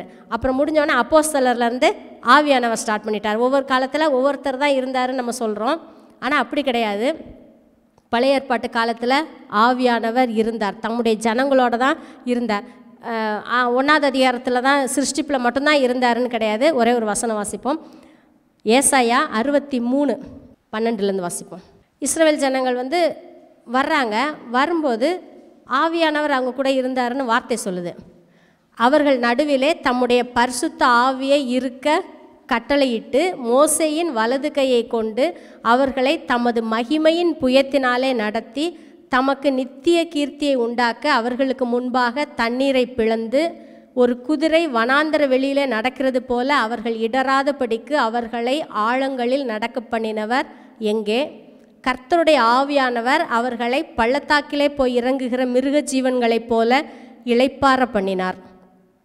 இப்படியே தேவரீர் உமக்கு மகிமையுள்ள கீர்த்தியை உண்டாக்கும்படி உம்முடைய ஜனத்தை நடத்தினீர். இஸ்ரவேல் ஜனங்கள் வந்தாங்க, வரும்போது ஆவியானவர் இருந்தார் நம்ம நினைக்கிறதே கிடையாது. அப்போஸ்தலர் 2வது அதிகாரத்துலேருந்து தான் ஆவியானவர் வர்றாருன்னு நினைக்கிறோம். இஸ்ரவேல் ஜனங்கள் வனாந்தரத்தில் வரும்போது தமது பரிசுத்த ஆவியை இருக்க கட்டளையிட்டார். அவங்க கூடவே தான் ஆவியானவர் இருந்தார். அந்த மேகஸ்தம்பம் ஒருவேளை விலகாத ஒரு மேகம் ஆவியானவராக இருந்திருக்கலாம். கர்த்தர் அவங்க கூட தான் இருந்தார். செங்கடலை பிளக்கும்போது கீழ்காற்று வந்ததுன்னு வாசிக்கிறோம். அது சாதாரண காற்றுன்னு சொல்ல முடியாது. அடுத்த அதிகாரத்தில் நம்ம பார்க்குறோம், தம்முடைய நாசியின் சுவாசத்தினால் ஜலத்தை பிளந்து போக பண்ணினார். அப்போ ஆவியானவர்னு சொன்னால் ரூவான்ற வார்த்தை, அதாவது தேவனுடைய சுவாசம். அப்போ அந்த தேவனுடைய சுவாசம் தான், அந்த ஆவியானவர் தான் செங்கடலை பிளக்க வச்சுருப்பார். அப்போ நம்ம ஏதோ எப்படியோ இஸ்ரவேல் ஜனங்கள் வந்தாங்கன்னு கிடையாது, தனியாக தான் அவங்க மத்தியில் அவர் வாசம் பண்ணலை. ஒவ்வொருத்தர் இண்டிவிஜுவலாக ஒவ்வொருத்தருடைய வாழ்க்கையிலையும் அவர் இல்லை, ஆனால் மொத்தமாக அவங்கள வழி நடத்தினார். கர்த்தருடைய ஆவியானவர் அவர்களை இளைப்பாற பண்ணினார். ஒவ்வொரு காரியத்திலையும் ஆவியானவர் தொடர்ந்து மனிதனுடைய வாழ்க்கையில் செயல்பட்டுக்கிட்டே தான் இருக்கிறாரு. அந்த ஆவியானவர் இன்னைக்கு நமக்குள்ளேயே இருக்கிறார். நம்மை விட்டு ஒரு நிமிஷம் கூட அவர் எடுபட்டு போவதே கிடையாது. நம்முடைய வாழ்க்கையில் என்ன தடைகள் பிரச்சனைகள் வருதோ, நம்முடைய முன்னேற்றத்தை தடுக்கிறதுக்காக என்னென்ன காரியங்கள் இந்த உலகத்தில் வந்தாலும் அதை தகர்க்கிறதுக்கு ஆவியானவர் நம்ம கூடவே இருக்கிறார். அவர் ரொம்ப பெரியவர். செங்கடலில் ஆவியானவர் பாதையை ஏற்படுத்தினார். எங்கெங்கெல்லாம் தடை வருதோ கர்த்தர் எப்போவுமே என்ன செய்வார்னா அந்த தடையையே வழியாக மாற்றுவார். செங்கடல் போக விடாமல் தடுத்தது. என்ன செய்வோன்னு முழிச்சிட்டு நின்னாங்க. நாங்கள் செத்து போயிடுவோமேன்னு பயந்தாங்க. ஒரு மரண பயத்தில் தான் இருந்தாங்க. ஏன்னா செங்கடல் தடுத்து நின்றுச்சு. அதே செங்கடலை கர்த்தர் பாதையாக மாற்றினார். இன்றைக்கி நம்முடைய வாழ்க்கையில் என்ன காரியம் தடையாக இருக்குதோ அதை மிதித்து அது மேலே நீங்கள் நடந்து போகும்படி கர்த்தர் அதை பாதையாக மாற்றுவார். யோர்தான் நின்றுச்சு. யோர்தானை கர்த்தர் பிரித்து அது வழியாக கொண்டு போனார். எரிகோ கோட்டை ரொம்ப ஹைட்டாக இருந்தது, ரொம்ப ஸ்ட்ராங்கான ஒன்று. இவங்க தன்னுடைய மாம்சத்தினால எதுவுமே செய்ய முடியாது. ஆனால் கர்த்தர் அங்கே காரியம் செய்தார். எரிகோ கோட்டை அப்படியே மண்ணுக்குள்ளே போச்சு. அது மேலே ஏறி அவங்க உள்ளுக்குள்ளே போனாங்க. எந்த எரிகோ அவங்கள பயமுறுத்தினதோ, ஒரு பெரிய ஒரு பிக்சராக அப்படி அவங்க முன்னால் நின்னதோ, அந்த எரிகோவை மிதித்து அவங்க அந்த பட்டணத்துக்குள்ளே போனாங்க. இன்றைக்கி எது நமக்கு தடையாக இருக்குதோ அதை கால்களால் மிதிப்பீங்க, மிதித்து அதை கிராஸ் பண்ணி போவீங்க. கர்த்தர் அப்படிப்பட்ட கிருபையை நமக்கு கொடுக்கிறார். தடைகளை தகர்க்கிறவர் நம்ம கூட இருக்கிறார். சில நேரங்களில் நம்ம விசுவாச வாழ்க்கையில் வளர முடியாதபடி சில தடைகள் இருக்கும். சில மக்கள் தடுப்பாங்க. அப்படி தடுக்கும்போது அதை தாண்டி வரணுன்றதான் கர்த்தருடைய விருப்பம். ஏன்னா அவங்க போக வேண்டான்னு சொல்கிறாங்க, இவங்க போக வேண்டான்னு சொல்கிறாங்கன்னு வீட்டில் உட்கார்றதுல கர்த்தருக்கு இஷ்டம் கிடையாது. 4 நண்பர்கள் ஒரு திமிர்வாதக்காரனை சுமந்துட்டு வந்தாங்க. மார்க் 2ஆவது அதிகாரத்தில் வர்றாங்க. வாசலில் இடம் இல்லை. ஏசு கிட்ட அவனை போகணும். போனால் அவனுக்கு விடுதலை கிடைக்கும். அப்போ ஏசு கிட்ட வர முடியாத மாதிரி கூட்டம் இருக்குது. உடனே அவங்க சோர்ந்து போகலை. மேலே ஏறினாங்க, பிரித்தாங்க, கீழே இறக்குனாங்க. விசுவாசம் எப்போவுமே தடைகளை பார்த்து நின்று போகாது, தடைகளை மேற்கொள்ளும். மேலேருந்து அவனை இறக்குனாங்க. என்ன வேணுமோ அதை பெற்றுக்கொண்டாங்க. பர்திமை குருடனை பற்றி நமக்கு தெரியும். ஏசு போகிறாருன்னு தெரிஞ்சவொடனே கத்துறான், ஆண்டவரே எனக்கு இறங்கும், தாவீதின் குமாரனே இறங்கும்னு கத்துறான். பக்கத்தில் இருந்தவங்களாம் அவனை சத்தம் போடாத சத்தம் போடாத அப்படின்னு அதட்டினார்கள்னு இருக்குது. அதட்டுறான். மற்றவங்க எல்லாரும் இவன் கூட அதிகமாக கத்துறான். தடையை பார்த்து பயந்து அமைதியாக இருந்தானா அவன் கடைசி வரைக்கும் குருடனாக தான் இருந்திருப்பான். அந்த தடையையும் தாண்டி அவன் இன்னும் கொஞ்சம் சத்தமாக கத்துறான். ஆண்டவர் நின்னார். அவனை கூட்டிகிட்டு வான்னு சொன்னார். எவன் அதட்டுனானோ அவனை ஐயா கூப்பிட்றாரு, போதகர் கூப்பிட்றாரு வான்னு சொல்லி அவனே கூட்டிகிட்டு போனான். எந்த தடையை பார்த்தும் பயப்படாதீங்க. யார் தடுக்கிறாங்களோ அவங்களே ஒரு நாள் உங்களுக்கு ஒரு பாதையாக இருப்பாங்க. உங்களுடைய உயர்வுக்கு ஒரு காரணமாக கர்த்தர் மாற்றுவார். எந்த காரியத்தை குறித்தும் பயப்படாதீங்க. தாவீதை அவங்க அப்பா அவ்வளவா மதிக்கலை, விருந்துக்கு வர சொல்லலை. ஆனால் சாமுவேல் போய் உட்காந்துட்டார். தாவீது வந்தால் தான் சாப்பிடுவேன். இப்போ அதே அப்பா ஆள் அனுப்பி அவனை வர சொல்கிறாரு. யார் நம்மை ரிஜெக்ட் பண்ணுறாங்களோ, வேண்டான்னு சொல்கிறாங்களோ அவங்களே நம்மை தேடி ஆள் அனுப்பும்படியாக கர்த்தர் செய்வார். நம்முடைய உயர்வை எந்த மனுஷனும் தடுக்க முடியாது. கர்த்தர் நம்ம மேலே கண் வச்சிருக்கிறாரு. நம்ம உயர்த்துவது, அபிஷேகித்திருப்பது கர்த்தராக இருந்ததுன்னா யாரும் நம்மை தடுக்க முடியாது. யார் தடுக்கணும், அவன் வேண்டான்னு நினைக்கிறாங்களோ அவங்களே ஆள் அனுப்பி நம்மை கூப்பிடும்படியாக கர்த்தர் வைப்பார். யோசேப்புன லைஃப் நமக்கு தெரியும். பல தடைகள் வந்தது. அது குழியாக இருக்கலாம், சிறைச்சாலையாக இருக்கலாம், போத்திபார் வீடாக இருக்கலாம். எதுவும் அவருடைய தரிசனத்தை குலைக்கவே இல்லை. நம்முடைய வாழ்க்கையில் கர்த்தர் ஒரு தரிசனம் தந்திருப்பாருன்னா அந்த தரிசனம் நிற்கும். அந்த தரிசனம் கட்டாயமாக நிறைவேறும். இன்றைக்கி வர்ற எந்த பிரச்சனையும் தரிசனத்தை மாற்றாது, அதை நடக்க முடியாமல் ஆக்காது. சில நேரம் நம்ம பயப்படுறோம், இந்த வியாதியிலேயே நம்ம போயிடுமோ. தடை ஏதாவது வந்துச்சுன்னா அதோடு அட்ஜஸ்ட் பண்ணக்கூடாது. சரி பரவாயில்லன்றதை அதை ஏற்றுக்கக்கூடாது. அதை பார்த்து பேசணும். வீடு கட்ட ஆரம்பித்தோம், முடிக்காமலே போயிடுவோமோ, இந்த ப்ராஜெக்டை எடுத்தோம் செய்யாமலே போயிடுவோமோ அப்படி நினைக்கவே கூடாது. சொல்லணும், இந்த பிரச்சனை சமபூமியாகும், நான் தலைக்கல்லை கொண்டு வந்து வைப்பேன். எந்த ப்ராஜெக்டோ அதை நான் செய்வேன். கர்த்தர் எனக்கு கொடுத்த தரிசனத்தை நிறைவேற்றுவேன். இப்படியே வாழ்ந்து முடிச்சிட மாட்டேன், கட்டாயம் தரிசனம் நிறைவேறும். யோசேப்போட மைண்டில் அதான் இருந்தது. கர்த்தர் சொன்ன வார்த்தை அவனை அப்படியே புடமிட்டுக்கிட்டே இருந்தது. அதை அவன் மறக்க முடியலை. எந்த சூழ்நிலையாக இருந்தாலும் வார்த்தையை மறக்க வேண்டாம். கர்த்தர் என்ன வாக்குத்தத்தம் உங்களுக்கு கொடுத்துருக்கிறாரோ அந்த வாக்குத்தத்தம் கட்டாயம் நிறைவேறும். தரிசனத்தை கர்த்தர் நிறைவேற்றுவார். தடைகளை பார்த்து பயப்பட வேண்டாம். ஏன்னா நம்முடைய மேசியா தடைகளை உடைக்கிறவர். ஆமென். கர்த்தர் உங்களை ஆசீர்வதிப்பாராக. நம்ம வாழ்க்கைக்கு மிகவும் அவசியமான காரியம், நம்ம அறிந்து கொள்ள வேண்டிய ஒரு காரியம். இவையெல்லாம் நீங்கள் ஆரம்பத்துலேருந்து இப்போ இந்த செய்தி முழுக்க கேட்கும்போது ஒரு காரியம் உங்கள் மனதில் வந்திருக்கணும். வந்ததுன்னா நல்லது. எனக்கு நேற்று அந்த தலைப்பு சொல்லும் பொழுதே என் மனதில் வந்துச்சு. நான் செய்தி கேட்கல, மனதில் அந்த தலைப்பு கேட்கும்போதே வந்துச்சு. கர்த்தர் தடைகளை நீக்கி போடுகிறார் என்றால் அது மனிதனுடைய பார்வைக்கு இம்பாசிபிளாக இருந்திருக்கணும். மனிதனுடைய முயற்சியினால் முடியாத காரியங்களை தான் அவர் நீக்கி போடுகிறார். இஸ்ரவேல் மக்களை திரும்பி கூட்டி சேர்ப்பதுங்கிறது மனித சிந்தைக்கும் முயற்சிக்கும் அப்பாற்பட்ட காரியம்.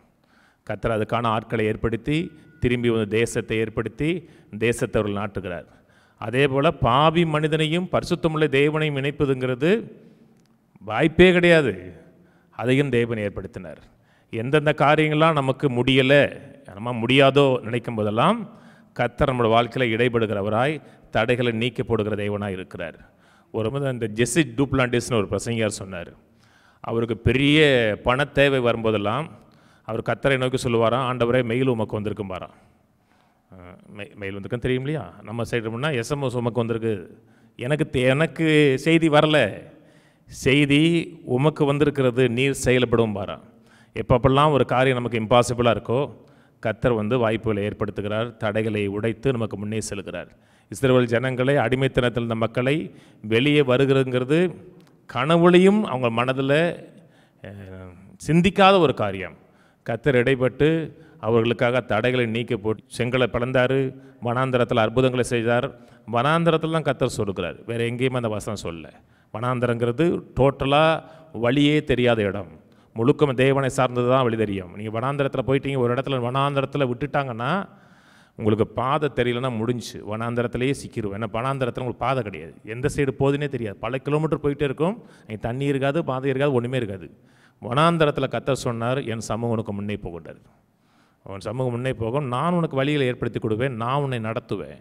எப்பப்பெல்லாம் ஒரு காரியம் சாத்தியம் இல்லாமல் தெரியுதோ கர்த்தர் வந்து நமக்கு முன்னே போய் தடைகளை நீக்கி நம்ம இளைப்பாறுதலோடு நடத்த பண்ணுகிறார். அதான் கர்த்தர். அந்த தேவன் இன்றைக்கும் நம்மத்தில் இருக்கிறார், நமக்குள்ள இருக்கிறார். ஆண்டவர் சொன்னார், உங்களை வழி தெரியாமல் விட போக மாட்டேன், திக்கற்றவளாக விட மாட்டேன். அவன் நமக்கு வழியாக இருக்கிறார், வாசலாக இருக்கிறார். கர்த்தர் ஆசீர்வதிப்பார். எழுந்து நிற்போம். பிதாவே, உம்மை துதிக்கிறோம், உம்மை ஸ்தோத்திரிக்கிறோம். நீர் எங்களுக்கு எல்லா காலத்திலும் நல்ல தேவனாய் நன்மை செய்கிற தேவனாய் இருக்கிறதுக்காக ஸ்தோத்திரம். உம்மை உயர்த்துகிறோம், உம்மை கனப்படுத்துகிறோம். பரிசுத்தமுள்ள தேவனே, உடைய பரிசுத்த பிள்ளையாம் கிறிஸ்துவின் இரத்தத்தினாலே எங்களை கழுவினீர், சுத்திகரித்தீர். உம்மோடு எங்களை இணைத்திருக்கிறீர், உமக்கு நன்றி. எங்களுக்கு ஜீவனை கொடுத்து ஜீவாதிபதியின் ஆதிக்கத்திற்குள்ளாக எங்களை வைத்திருக்கிறதுக்காக ஸ்தோத்திரம். உம்மை துதிக்கிறோம். எங்கள் வாழ்க்கையில் எந்தெந்த காரியங்கள்லாம் எங்களுடைய திறமைக்கும் ஞானத்துக்கும் அப்பாற்பட்டதாக இருக்கிறதோ அதில் கர்த்தாவே நீங்கள் அனுகூலமான துணையாக இருந்து நடத்தி செல்ல வேண்டுமா ஜெபிக்கிறோம். எங்களை பாரத்தோடும் கவலையோடும் என்ன செய்வது என்று கர்த்தாவே யோசித்து கொண்டு வாழும்படியாக எங்களை வைக்கவில்லை. நீரே எங்களுக்கு ஆலோசனை கர்த்தராக இருக்கிறே, நீரே எங்களுக்கு எல்லாவற்றுக்கும் எல்லாமே இருக்கிறே. எங்களுக்கு முன்னே செல்லுகிறதுக்காக, எங்களுக்காக காரியங்களை நடப்பிக்கிறதுக்காக நன்றி செலுத்துகிறோம். எங்கள் ராஜாவாகிய தேவன் எங்களுக்கு முன்னே செல்லுகிறீர், எங்களை நடக்க பண்ணுகிறீர், நீர் காமிக்கிற வழிகளில் நடத்துகிறீர். உம்முடைய நாமத்தின் நிமித்தம் எங்களை நீதியின் பாதையில் நடத்துகிறீர். அதில் மரணம் இல்லை, அதில் ஜீவன் இருக்கிறதுக்காக நன்றி.